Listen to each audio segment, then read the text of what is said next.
गर्मी में पेड़ के ऊपर बहू का भूसे का घर और रसोई। गांव की बस्ती से थोड़ा दूर जहां पक्के घरों की कतार खत्म हो जाती थी, वहीं से शुरू होता था घना जंगल, और उसी जंगल के किनारे मिट्टी और फूस से बनी एक छोटी सी झोपड़ी खड़ी थी। यही झोपड़ी हरिराम के पूरे परिवार का घर थी। एक ही छत के नीचे कई रिश्ते और ढेर सारी जिम्मेदारियां पल रही थी। ये गीली लकड़ियां जलती कम है और धुआं ज्यादा देती हैं, जैसे हमारी किस्मत ही धुएं में खो गई हो। सुबह की हल्की धूप आंगन में फैलते ही घर में हलचल शुरू हो गई। कुसुम चूल्हे के पास बैठियां रोटी सेक रही थी। वहीं दूसरी तरफ हरिराम, सुरेश और रमेश अपनी पुरानी कुल्हाड़ियों की धार तेज कर रहे थे। उनका दिन जंगल में लकड़ियां काटकर और दूसरों के खेतों में दिहाड़ी मजदूरी करके ही गुजरता था, क्योंकि यही वो मेहनत थी जिससे इस घर का चूल्हा जलता था। बस थोड़ी देर और सबके लिए खाना तैयार हो जाएगा, खाली पेट काम पर मत जाना। तभी उसके पास उसका छोटा बेटा छोटू खेलते खेलते आकर बैठ गया और अपनी माँ की साड़ी का पल्लू खींचने लगा। माँ, मुझे बहुत भूख लगी है, मुझे आज रोटी के साथ गुड़ खाना है मम्मी। हाँ बेटा, तेरे पापा आज मंडी जा रहे हैं, पैसे आएंगे तो सबसे पहले तेरे लिए गुड़ लेकर आऊंगी। वहीं थोड़ी दूर बैठी गीता अपनी बेटी पायल से बाल संवार रही थी। माँ, मुझे भी नया कपड़ा चाहिए, सोनू के पास नया कुर्ता है और मेरा कुर्ता फटा हुआ। बेटा, जब फसल कटेगी और पापा के पास पैसे आएंगे तो तेरे लिए सबसे सुंदर फ्रॉक लेकर आऊंगी। तभी आंगन के एक कोने में सीमा पानी से भरी बाल्टी लेकर आई और पसीना पोंछते हुए उसने माहौल को थोड़ा हल्का कर दिया। अरे दीदी, हमारे घर में तो लोगों की गिनती ही खत्म नहीं होती। कभी कभी तो लगता है कि अगर एक मेहमान और आ गया तो मुझे बेड पर ही सोना पड़ेगा। उसकी बात पर सब हल्का सा मुस्कुरा दिया, लेकिन उस हंसी के पीछे गरीबी की एक कड़वी सच्चाई छुपी थी। उधर हरिराम जी चारपाई पर बैठे थे। पूरी जिंदगी इस जंगल में लकड़ियां काटते बीत गई, कंधे झुक गए, पर यह गरीबी नहीं गई। लेकिन अब इस उम्र में इतनी गर्मी झेली नहीं जाती। पापा, आप फिक्र मत करो, आज मैं और रमेश जंगल के पास उस पार जाएंगे, वहां सूखी लकड़ियां ज्यादा मिलेंगी, हम मेहनत बढ़ा देंगे, बस आप अपना ख्याल रखो। भैया, कितनी भी मेहनत कर लो, लकड़ियां बेचकर सिर्फ 2 वक्त का खाना ही जुट पाता है। किस्मत ही इस फूस की छत जैसी फटी हुई है हमारी। तभी झोपड़ी के अंदर से जमुना देवी और सरस्वती देवी की आवाज आई, जो भगवान के नाम के साथ दिन की शुरुआत कर रही थी। धीरज रख बेटा, ऊपर वाले के घर में देर है अंधेर नहीं। जब तक हम सब एक साथ हैं, वही हमारी सबसे बड़ी दौलत है। धूप अब धीरे धीरे तेज होने लगी थी और जंगल की ओर से आने वाली हवा अब ठंडी नहीं रही थी। कैसी तपिश है, आज तो हवा भी आग के जैसा गोला लग रही है। अभी से ये हाल है तो आगे क्या होगा। तभी मुकेश लकड़ियों का एक भारी गट्ठर लाकर आंगन में पटकता है और पसीने से तरबतर होकर लोटे से पानी पीने लगता है। भैया, जंगल में तो जैसे आग बरस रही है, परिंदे भी प्यास से तड़प रहे हैं। उन्हें क्या पता था कि यह गर्मी सिर्फ मौसम नहीं बदलने वाली थी, ये उनके घर की किस्मत भी बदलने वाली थी। दिन बीतते गए और सूरज अब आसमान से आग बरसने लगा था। जंगल की हरियाली झुलस कर राख जैसी हो गई थी और जमीन प्यास से फटने लगी थी। दोपहर की उस घुटन भरी गर्मी में झोपड़ी के अंदर सांस लेना भी दूभर था। चूल्हे की तपिश और बाहर की लू ने कुसुम का हाल बेहाल कर दिया था। अग्निदेव जैसे आज घर के अंदर ही उतर आए हैं। चूल्हे की आग से ज्यादा तो ये हवा बदन जला रही है। मम्मी, मुझे गर्मी लग रही है, मम्मी बाहर चलो। नहीं छोटू, बाहर तो लू के थपेड़े चमड़ी उधेड़ देंगे, तू मेरे पास आ। तभी आंगन में रमेश और सुरेश आते हैं। उनके चेहरे धूप से झुलसकर काले पड़ चुके थे। पसीने से तरबतर सुरेश ने जैसी कुल्हाड़ी नीचे रखी, झोपड़ी के कच्चे कोने से एक अजीब सी सरसराहट सुनाई दी। भैया, ये जंगल अब रहने लायक नहीं बचा है। आज लकड़ी काटते वक्त लगा जैसे आसमान फट पड़ेगा। सब लोग बात कर रहे थे, लेकिन सीमा का ध्यान उसी तरफ था जहां से कुछ देर पहले आवाज आई थी। दीदी हटो वहां से, देखो वो क्या है। सबकी सांसें थम गई। मिट्टी की दरार से एक काला जहरीला बिच्छू पूंछ उठाई सीधा कुसुम की तरफ बढ़ रहा था। गीता ने झपट कर पायल को पीछे खींचा और मुकेश ने बिना देर किए पास पड़ी लकड़ी उठाई। आज बिच्छू निकल रहे हैं, कल सांप निकलेंगे। ये गर्मी इन जहरीले जीवों के बिलों से बाहर खींच रही है। जहरीला बिच्छू तो मर गया था, लेकिन एक डर सबके मन में बस गया था। कब तक ऐसे जिएंगे हम? कभी छत गिरती है, कभी बिच्छू काटते हैं। क्या हमारी जान की कोई कीमत नहीं है? जब कुदरत रूठती है न बेटा, तो जहरीले जीव भी ठिकाना ढूंढने इंसानों के पास आते हैं। ये गर्मी किसी अनहोनी का संकेत है। रात हुई, जरा भी ठंडक नहीं हुई। झोपड़ी के हर कोने में पसरा था। हर आहट पर कुसुम का दिल धक से रह जाता। उसने अपने बेटे को कलेजे से ऐसे चिपका लिया जैसे कोई परिंदा अपने चूजे को तूफान से बचाता है। सो जा मेरे लाल, ऊपर वाले ने चाहा तो कल की सुबह कुछ बेहतर होगी। पर कुसुम नहीं जानती थी कि सुबह बेहतर नहीं बल्कि और भी भयानक होने वाली है। हवा की वो तपिश अब एक बड़े हादसे का पैगाम ला रही थी। रात गहराती चली गई, लेकिन उस रात न हवा चली न किसी को नींद आई। झोपड़ी के अंदर घुटन थी और बाहर अजीब सा सन्नाटा। हर कोई अपने अपने कोने में लेटा था, लेकिन आंखें बंद करने की हिम्मत किसी में नहीं थी। कुसुम ने छोटू को अपने सीने से चिपका रखा था, जैसे उसे हर खतरे से छुपा लेना चाहती हो। माँ, वो बिच्छू फिर आएगा क्या? नहीं मेरे लाल, मैं हूं ना, कुछ नहीं होगा। उधर रमेश, सुरेश और मुकेश भी जाग रहे थे। हर आहट पर उनकी नजर दरवाजे और कोनों पर जा रही थी। मन घबरा रहा है, आज कुछ ठीक नहीं लग रहा है। तभी झोपड़ी की छत पर सूखी घास में एक सरसराहट हुई। एक लंबा काला साया नीचे धीरे से गिरा और रेंगते हुए उस तरफ बढ़ा जहां छोटू सो रहा था। दीदी, फिर से वही आवाज। सबकी सांसें थम गई, कोई हिल भी नहीं रहा था। अचानक छोटू की तेज चीख। कुसुम घबरा कर उठी। उसने देखा छोटू तड़प रहा था, उसका शरीर कांप रहा था। छोटू, क्या हुआ बेटा? रमेश, सुरेश भैया, जल्दी आओ, देखो मेरे बच्चे को क्या हुआ। पूरा घर दिए की हल्की रोशनी में जाग उठा। जैसे ही रमेश ने लालटेन दिखाई, फर्श पर एक काला नाग तेजी से दरार की तरफ गायब होता दिखा। कुसुम का चेहरा सफेद पड़ गया और पैर कांपने लगे। हाय हाय, सांप ने काट लिया। आंगन में चीख पुकार मच गई। जमुना देवी और सरस्वती देवी रोने लगी, जबकि गीता और सीमा पानी और जड़ी बूटियां ढूंढने लगी। कुसुम ने छोटू को अपनी गोद में उठाया, उसका सिर अपनी छाती से चिपका लिया। छोटू, आंखें खोल बेटा, देख देख, तेरी माँ यही है। रमेश, कुछ करो ना, मेरा बच्चा ठंडा पड़ रहा है। कोई डॉक्टर को बुलाओ ना। आधी रात को कहाँ जाएंगे? शहर का अस्पताल मील दूर है और बाहर जंगल में अंधेरा। अरे गरीबी हमारी, एक दवा तक नसीब नहीं इस घर में। छोटू की सांसें तेज हो रही थी, बदन नीला पड़ने लगा था। आंखें खोल बेटा, देख मैं यहीं पर हूँ, मुझे छोड़कर मत जा। कोई तो डॉक्टर के पास ले चलो। सुरेश और रमेश ने आनन फानन में छोटू को गोद में उठाया और अंधेरे जंगल की ओर भागे ताकि किसी तरह मुख्य सड़क तक पहुंच सके। कुसुम पीछे पीछे नंगे पैर भाग रही थी। उसके रोने की आवाज जंगल की सुनसान हवाओं में गूंज रही थी। सड़क पर पहुंचने से पहले ही छोटू की हरकतें धीरे धीरे शांत होने लगी। उसकी सांसें थम गईं। कुसुम की गोद हमेशा के लिए खाली हो गई। कुसुम की चीख पूरे जंगल में गूंज उठी। नहीं नहीं, छोटू को वापस लाओ, मेरा बच्चा, मेरा छोटू, मुझे छोड़कर मत जा छोटू। रमेश वहीं बैठ गया, सिर पकड़कर। उसकी आंखों से आंसू बह रहे थे, लेकिन आवाज नहीं निकल रही थी। वो लोग वापस झोपड़ी गए। अरे ये क्या हो गया? हमारा छोटू हमें छोड़कर चला गया। उस रात उस झोपड़ी में सिर्फ एक बच्चा नहीं मरा था, उस घर की हंसी, उसका सुकून सब खत्म हो गया था। सुबह होने से पहले ही वो परिवार अंदर से टूट चुका था। सुबह की पहली किरण भी आज मातम लेकर आई थी। जंगल का वो सन्नाटा अब चीखों से में बदल चुका था। झोपड़ी के बाहर लकड़ियों के एक ढेर लगा था, जिस पर मासूम छोटू का निर्जीव शरीर पर रखा था। कुसुम पत्थर की मूर्त बनी उसे बस निहार रही थी, जैसे उसे यकीन ही नहीं था कि उसकी गोद हमेशा के लिए सूनी हो गई है। उठ जा, देख मैं पापा से कोड मंगा रही हूँ, तूने मांगा था ना। उठ जा बेटा, देख सुबह हो गई, तू तो कहता था ना सूरज के साथ उठूंगा। माफ कर देना बेटा, मैं तुझे एक सुरक्षित छत भी नहीं दे पाया। जैसे आग की लपटें उठी, कुसुम की एक दिल दहला देने वाली चीख निकली। उस आग की तपिश में सिर्फ छोटू का शरीर नहीं बल्कि कुसुम का डर भी जलकर राख हो गया था। गांव की औरतें उसे पकड़ने की कोशिश कर रही थी। आज ये आग सिर्फ मेरे बेटे को नहीं जला रही, ये मेरी ममता और मेरे सब्र को भी जला रही है। लोग कहते हैं ऊपर वाले की मर्जी है, मैं कहती हूँ ये कत्ल है। हमारी गरीबी ने मेरे बच्चे का कत्ल किया है। राधा और जमुना देवी ने उसे संभालने की कोशिश की, पर कुसुम ने सबको पीछे धकेल दिया। उसकी नजरें अब उस जमीन पर थीं जहां दरारें पड़ी थी और जहां से कल सांप निकल कर आया था। कुसुम शांत हो जा बहन, जो चला गया वो लौट के नहीं आता, नहीं लौटेगा वो। पर अब इस जमीन पर कोई और बच्चा भी नहीं सोएगा। इस जमीन पर मौत रेंगती है, वहाँ घर नहीं शमशान होता है। मुझे नहीं रहना इस मिट्टी के घर में। सब खत्म हो गया। इस जमीन को सींचा था, उसी ने मेरे कलेजे के टुकड़े को निकाल लिया। अब इस घर से मुझे डर लग रहा है। रमेश अपनी हथेलियों से चेहरा ढके बैठा था, जबकि सुरेश और मुकेश अपनी कुल्हाड़ियों को बेजान नजरों से देख रहे थे। पापा, अब अंदर जाने में डर लगता है। ऐसा लगता है हर दरार में मौत छिपी है, पर हम कहाँ जाएंगे?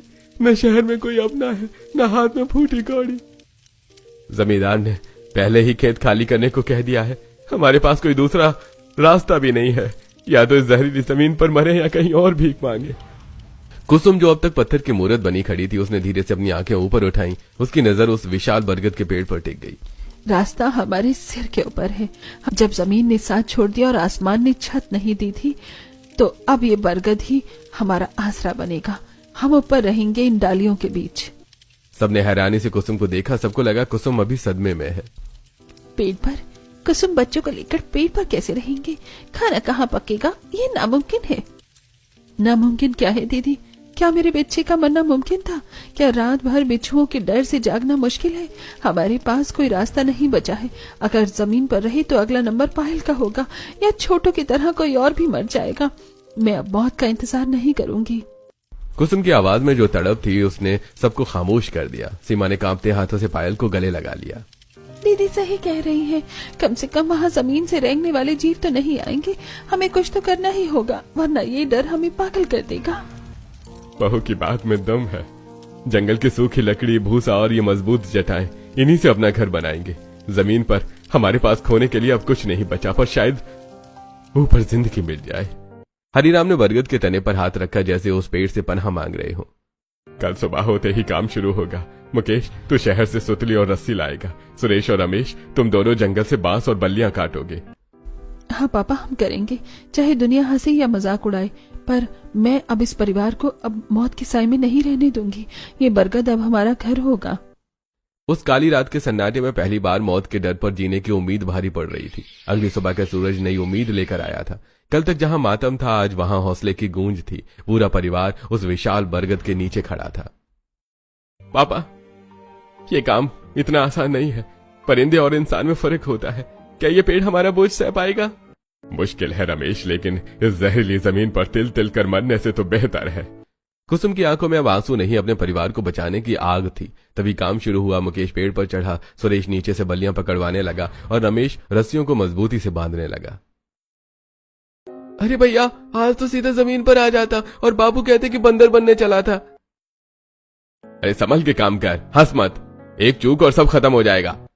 अभी काम रफ्तार पकड़ ही रहा था कि गांव के मुखिया और पप्पू काका वहां आ पहुंचे। उन्हें देखते ही गांव की भीड़ जमा होने लगी और ठहाकों का शोर गूंज उठा।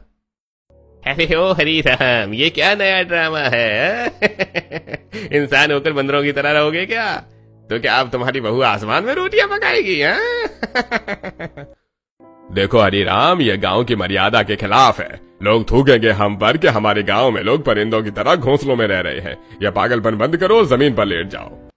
मुखिया जी, जब कल रात मेरा बच्चा तड़प तड़प कर मर गया, तब कहाँ थी आपके गांव की मर्यादा? तब क्यों नहीं आए आप अपनी ये लाठी लेकर उस सांप को मारने? मुखिया सक पका गया। पप्पू काका की हंसी भी जैसे गले में ही अटक गई।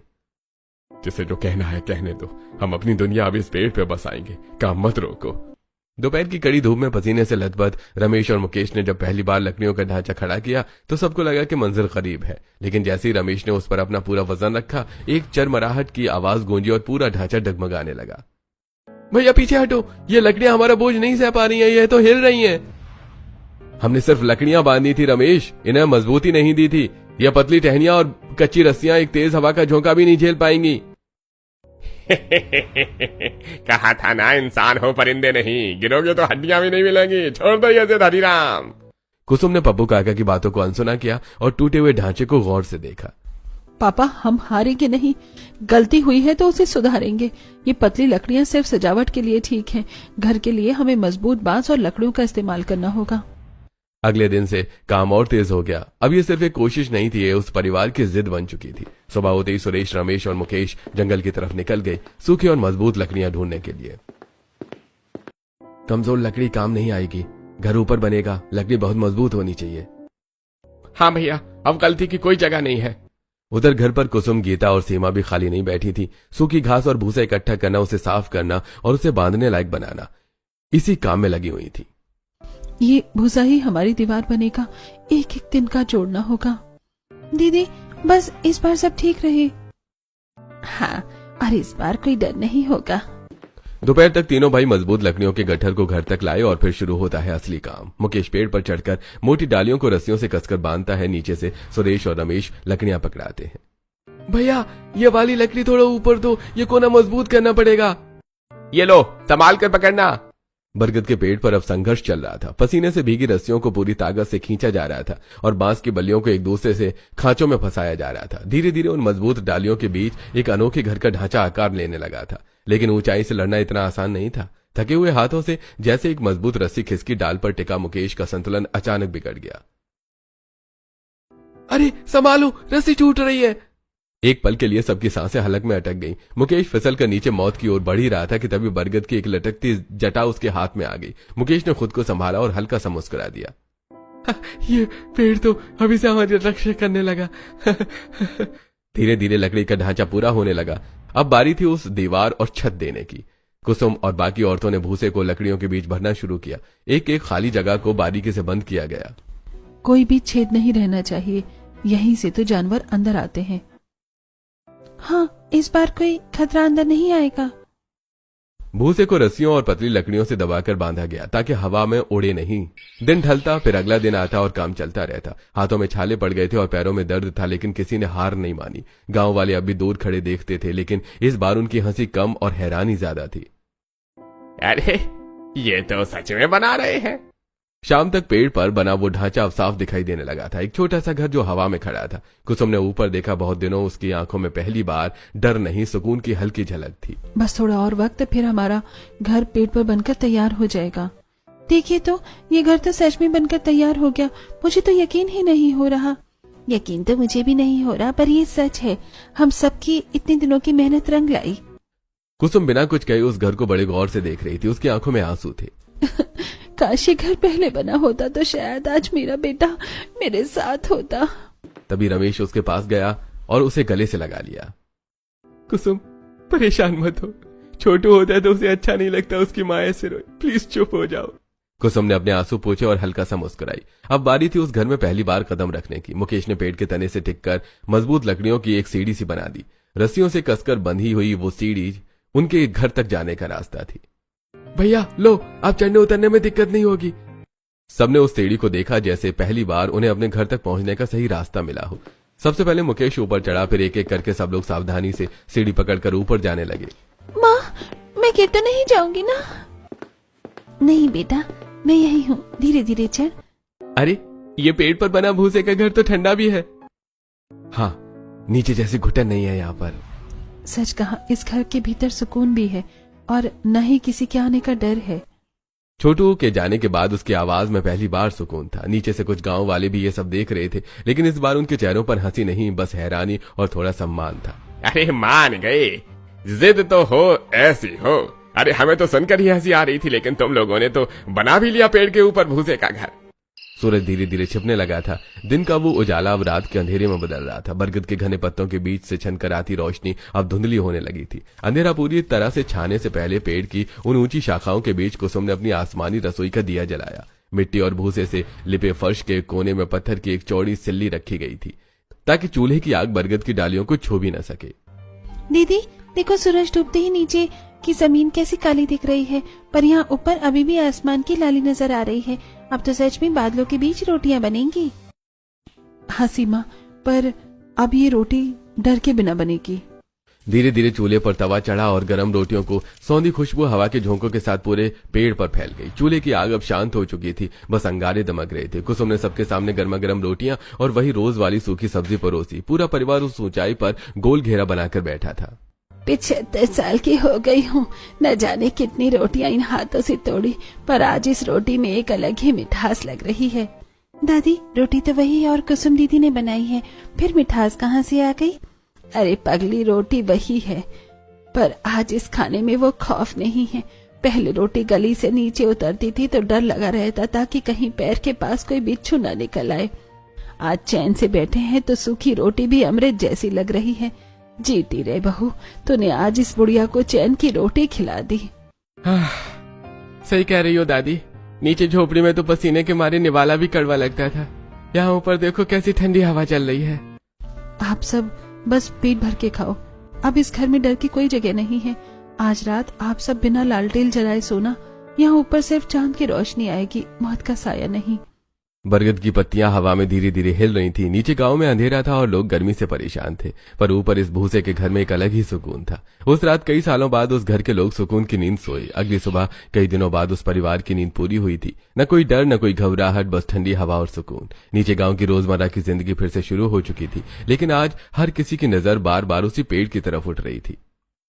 अरे यहाँ तो इतनी गर्मी है, क्या इन लोगों को गर्मी नहीं लग रही? तभी पास खड़ा सोनू कहता है, काका देखो ना कितना अच्छा घर बनाया है इन्होंने, मैं भी ऊपर जाना चाहता हूँ। घर तो अच्छा बनाया है। वहीं दूसरी तरफ से राधा पानी भरकर लौट रही थी। उसने भी ऊपर देखा और हल्की मुस्कान आ गई। हिम्मत हो तो ऐसी, सबने मजाक उड़ाया लेकिन ये लोग भी हारे नहीं, इन्होंने करके दिखाया। धीरे धीरे कुछ और गांव वाले भी इकट्ठा होने लगे और सभी लोग गर्मी से बेहाल थे। ऊपर से कुसुम ये सब देख रही थी। रमेश भी पास आकर खड़ा हो गया। देख रही हो कुसुम, अब लोगों के तेवर बदल गए। कल तक जो लोग हमारा मजाक उड़ा रहे थे, आज वही हैरानी से हमारे घर को देख रहे हैं। सही कह रही हो, यही लोग थे जो हमें बंदर कह रहे थे, पागल कह रहे थे, और आज हमारी हिम्मत और मेहनत की दाद दे रहे हैं। तभी नीचे से आवाज आई, अरे हरिराम भाई, हमने सुना है तुम्हारा घर बहुत ठंडा है। ऊपर सच में इतनी ठंडक है क्या? अरे आकर खुद देख लो काका, फिर यकीन भी हो जाएगा। अरे मतलब चढ़ना पड़ेगा क्या? अरे थोड़ी मेहनत तो करनी पड़ेगी काका, ठंडक मुफ्त में नहीं मिलती है। पप्पू काका कुछ नहीं बोले, बस ऊपर देखते रहे और शायद पहली बार उनके मन में उस परिवार के लिए कुछ नरमी आई थी। उसी समय मुखिया भी वहां आ पहुंचे। उन्होंने ऊपर नजर उठाई और कुछ पल तक उस पेड़ के घर को देखते रहे। लगता है हमने जल्दी फैसला कर लिया था। थोड़ी देर यूं ही चुपचाप खड़े रहने के बाद उन्होंने ऊपर आवाज लगाई, अरे हरिराम, बुरा ना मानो तो हम भी ऊपर आकर देखें कि अंदर क्या करिश्मा किया है। ऊपर खड़े हरिराम ने एक नजर कुसुम पर डाली। कुसुम ने बिना कुछ कहे हल्का सा सिर हिला दिया। अरे आ जाइए मुखिया जी, कोई बात नहीं, सीढ़ी लगी है, बस थोड़ा संभल कर चढ़िएगा।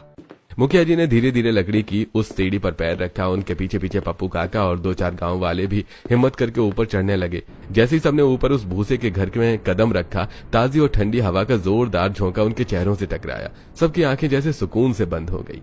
अरे भाई, ये क्या जादू है? यहाँ तो इतनी ठंडक है जैसे किसी ने पेड़ों के बीच में पंखा चला दिया हो। अरे हाँ भाई, नीचे तो लूखे थपेड़े जान निकाल रहे थे, पर यहाँ तो ऐसा लग रहा है जैसे सावन की घटा छा गई हो। मुखिया जी ने एक लंबी और गहरी सांस ली। उन्होंने चारों तरफ हाथ फिराकर देखा। मजबूत बल्लियां, भूसे की ठंडी दीवारें और ऊपर मजबूत छत। उनकी आंखों में जो गुस्सा और मजाक था वो अब इज्जत में बदल चुका था। हमें माफ कर देना बहू, हम तो मर्यादा की बात कर रहे थे, पर असली बात तो तुमने समझी। तुमने सिर्फ यह घर नहीं बनाया, तुमने हम सब की आंखें खोल दी हैं। कुसुम चुपचाप खड़ी रही। उसकी आंखों में कोई घमंड नहीं, बस एक सुकून था कि अब उसका परिवार महफूज है। तभी पप्पू काका कहते हैं, अरे सच कहूं तो हम तुम्हें पागल समझ रहे थे, पर आज समझ आया कि असली समझदार तो तुम हो। भाई, हमें तो जमीन पर मरना मंजूर था, पर तुमने आसमान में जीने का रास्ता दिखा दिया। उस दिन बरगद के उस ऊंचे घर में जो हवा चल रही थी, उसने सिर्फ पसीना नहीं सुखाया, बल्कि गांव वालों के मन पर जमी मैल भी साफ कर दी। नीचे जमीन आग उगल रही थी, पर ऊपर उस कच्चे से घर में जन्नत जैसा सुकून था। उस दोपहर उस पेड़ के ऊपर कोई अमीर नहीं था, कोई गरीब नहीं था, बस कुछ इंसान थे जो एक दूसरे के दर्द को पहली बार महसूस कर रहे थे। कुछ देर बाद गांव वाले एक एक करके नीचे उतर आए, पर आज उनके कदम भारी थे। उनके दिल में एक बोझ था, अपनों को अकेला छोड़ने का बोझ। ऊपर से रमेश नीचे जाते हुए लोगों को देखकर कहता है, पापा देखो, आज इन लोगों की आंखें नीचे झुकी हुई हैं। कल तक ये हम पर हंस रहे थे, आज ये हमारे घर की छांव मांगने आए हैं। बेटा, दुनिया कभी गरीबी को नहीं पूछती, वो सिर्फ हुनर और जिद को सलाम करती है। आज ये गांव वाले इसलिए नहीं झुके कि हम ऊंचे बैठे हैं, बल्कि इसलिए झुके हैं क्योंकि हमने वो कर दिखाया जो ये कभी सोच भी नहीं सकते थे। उसी शाम गांव की चौपाल पर एक अलग ही नजारा था। आमतौर पर यहाँ पंचायत झगड़ों या लगान के लिए होती थी, पर आज पूरा गांव खुद ब खुद खिंचा चला आया था। लालटेन की मध्यम रोशनी में मुखिया जी खड़े हुए। उनकी आवाज में आज एक अलग ही दम था। भाइयों और बहनों, आज हमने अपनी आंखों से वो देखा जिसे हम देखना ही नहीं चाहते थे। हरिराम का परिवार उस जंगल में, उस पेड़ पर सिर्फ इसलिए रह रहा है क्योंकि हम सब ने उन्हें बेसहारा छोड़ दिया था। उन्होंने बिना किसी मदद के अपने पसीने से वो घर बनाया ताकि उनके बच्चे सुरक्षित रह सकें। भीड़ में सन्नाटा छा गया। हर कोई एक दूसरे का मुंह ताकने लगा। पर अब बहुत हो गया। ये जिम्मेदारी सिर्फ उस बहू या उस बूढ़े बाप की ही नहीं है, ये हम सब की है। अगर आज हम चुप रहे और मुंह फेर लिया तो यकीन मानिए हम इंसान कहलाने के लायक नहीं रहेंगे। भीड़ के बीच से राधा आगे आई। उसकी आंखों में आंसू थे, पर आवाज में हिम्मत। मुखिया जी सही कह रहे हैं, जब कुसुम का बच्चा गया तब हम सब तमाशा देख रहे थे, अब और नहीं, हमें मिलकर उनके लिए कुछ करना होगा। जैसे कि चिंगारी ने पूरे गांव में आग लगा दी। एक एक करके लोग उठने लगे। अरे भैया, मेरे पास पिछली बार की कुछ ईंटें बची हुई हैं, मैं वो दूंगा, इससे ज्यादा तो अभी मेरे पास कुछ नहीं है। अरे भाई, मेरे पास सीमेंट की 3 बोरियां हैं, वो मेरी तरफ से। और मैं कोई ईंट तो नहीं दे सकता, लेकिन अपनी मेहनत दूंगा, दिन रात एक कर दूंगा। मुखिया जी ने सबको एकजुटता देखी तो उनका चेहरा खुशी से भर गया। उन्होंने गांव की सरकारी जमीन के कागज निकाले। गांव की जो खाली जमीन बस्ती के पास पड़ी है, उसे मैं पंचायत की तरफ से इस परिवार के नाम करता हूँ, और हम सब मिलकर वहाँ 2 कमरों का पक्का घर बनाएंगे, जिससे न सिर्फ सांप आ पाएगा और न ही किसी को ऊपर चढ़ने का डर होगा। अगले ही दिन से काम शुरू हो गया। गांव की वो बस्ती जो धूप में सुस्त पड़ी रहती थी, आज वहां गजब की रौनक थी। कोई रेत ढो रहा था, कोई ईंटें लगा रहा था, और औरतें मिलकर खाना बना रही थी। दिन बीतते गए और देखते ही देखते गांव के बीचों बीच एक सुंदर सा मजबूत घर खड़ा हो गया। सफेद पुताई और मजबूत लोहे के दरवाजे के साथ वो घर अब तैयार था। गांव वालों की मेहनत से ये घर तो तैयार हो गया। बस अब हरिराम जी इस घर को हम सबका प्रायश्चित समझकर स्वीकार कर ले। कुछ दिनों के बाद मुखिया जी और पूरा गांव उस विशाल बरगद के पेड़ के नीचे पहुंचा। हरिराम, कुसुम, रमेश और पूरा परिवार ऊपर से ये सब देख रहा था। जैसे वो नीचे उतरे, मुखिया जी ने एक चाबी हरिराम के हाथ में रख दी। हरिराम भाई, सिर्फ माफी मांगने से पाप नहीं धुलते। तुम हमारे अपने हो, हमारे भाई हो। तुम्हें इस जंगल में डर के साए में रहने की जरूरत नहीं है। ये तुम्हारे नए घर की चाबी है। अब तुम हमारे बीच बस्ती में रहोगे।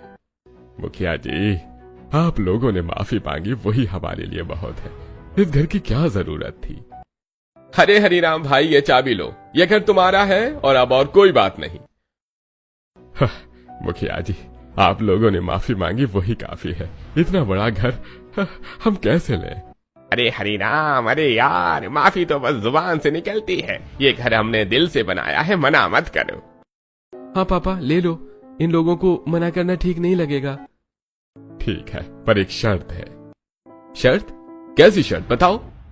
वो भूसे का घर जो पेड़ पर बना है वो रहेगा। जो भी खेत में काम करे, धूप में थके, वो वहां जाकर सुस्ता सके। वो घर किसी एक का नहीं, पूरे गांव का होगा। एक पल के लिए सब चुप हो गए। हरिराम भाई, तुम सच में हम सबसे बड़े हो, हमें तुम्हारी ये शर्त मंजूर है। मंजूर है भाई, मंजूर है। वो घर गांव का रहेगा। और फिर वो पल आया। पूरा परिवार नए घर के दरवाजे के सामने खड़ा था। मुखिया जी ने चाबी हरिराम के हाथ में दी। हरिराम ने रमेश को दी। रमेश ने कुसुम की तरफ देखा। तुम खोलो कुसुम, तुमने सबसे ज्यादा सहा है। कुसुम ने कांपते हाथों से चाबी ली, ताले में लगाई और दरवाजा खोला। और जैसे ही उसने पहला कदम रखा, अंदर उसकी आंखों के सामने एक चेहरा आ गया। मम्मी, एक दिन हमारा भी पक्का घर होगा ना, गांव की बस्ती में सबके साथ। मैं भी सोनू के घर जैसा घर चाहता हूँ। होगा बेटा, जरूर होगा, बहुत जल्द होगा। आप सच कह रही हो मम्मी? हाँ, मैं सच कह रही हूँ, पर अभी नहीं। कुसुम की आंखों से आंसू बह निकले। वो रो नहीं रही थी, बस उसका दिल भर आया था। देख छोटू, हमारा भी घर गांव की बस्ती में बन गया। मम्मी ने कहा था ना। रमेश ने देखा, चुपचाप पास आकर उसका हाथ थाम लिया, कुछ नहीं बोला। चलो बेटा, घर में चलते हैं, अब यही हमारा घर है। एक एक करके सब अंदर आए। गांव वाले दरवाजे पर खड़े थे। किसी की आंखें गीली थी, कोई चुपचाप मुस्कुरा रहा था। सही किया, सही किया हमने। कभी कभी जिंदगी इंसान से सब कुछ छीन लेती है, घर, इज्जत, सुकून, पर जो टूटता नहीं वो एक दिन जरूर खड़ा होता है। हरिराम के परिवार ने भी यही किया, न हार मानी, न रास्ता छोड़ा, और आज उनके पास वो सब था जो असल मायनों में जरूरी होता है। एक छत, अपने लोग और दिल में सुकून।